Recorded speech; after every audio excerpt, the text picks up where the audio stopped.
Hello, friends and everyone. Welcome again to AM Online TV1 with a great oracle. Last week, news of the amputation of a certain Nigerian in Kaba, Kogi State, filtered into the public space of our country. As Nigerians were digesting the sad news, which did not make good reading, news of the beheading of two Christian community leaders of Chibok, Borno State, also featured in the public space. It's important to note, even if not sad, that Chibok, a Christian community in Borno State, has become the subject of constant attacks, not only by ISWAP, but also by Boko Haram. At the last count, 112 incursions have been made by these groups into Chibok. And if you look across the length and breadth of our country, particularly in Plateau and Niger states, communities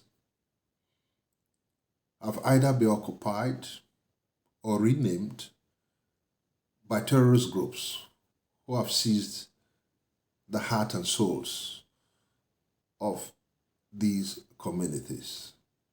The question citizens would invariably ask is, what is Tinubu doing? Important as the question is, it's important to stress this fact by one answer, that this government does not have a handle on our national security challenges for very obvious reasons.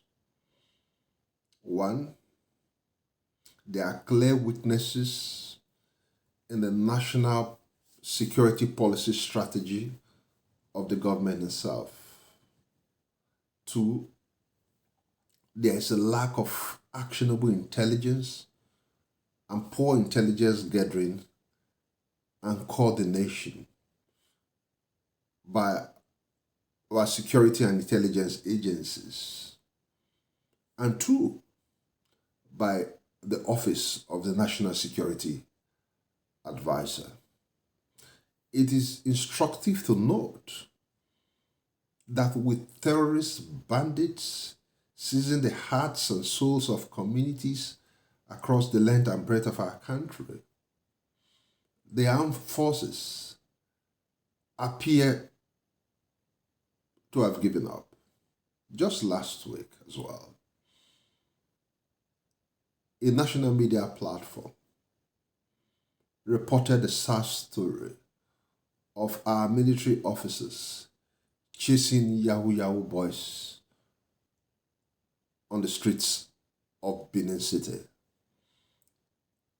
in the south of our country. All of these raises the point that in the midst of the most serious security crisis our country has confronted itself with, this government constantly sits on the palms of his hands. There's no discerning willingness on the part of this government to address our national security issue. There's no discerning attempt by the government to secure the lives and property of Nigerians pursuant to Section 14 of the Constitution of the Federal Republic of Nigeria 1999. As we move ahead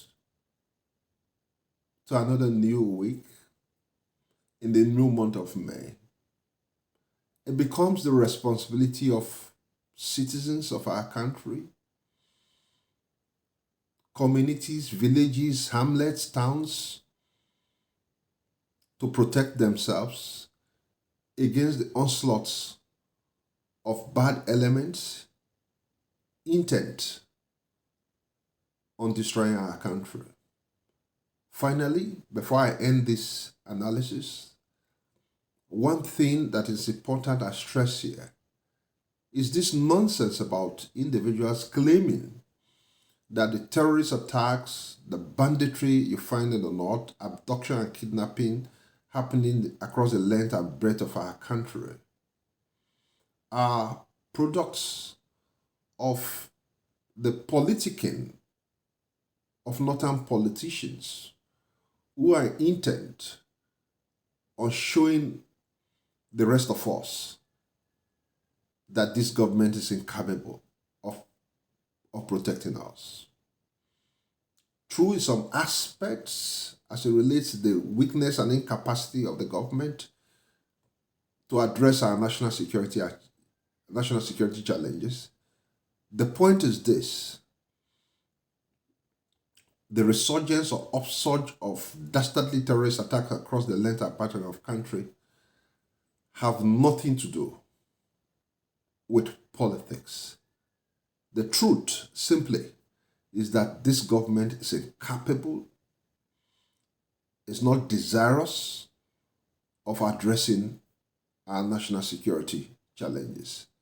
That is why, just halfway into the term of Tinubu's presidency, he is more concerned with the politics of re-election of 2027 than securing Nigerians.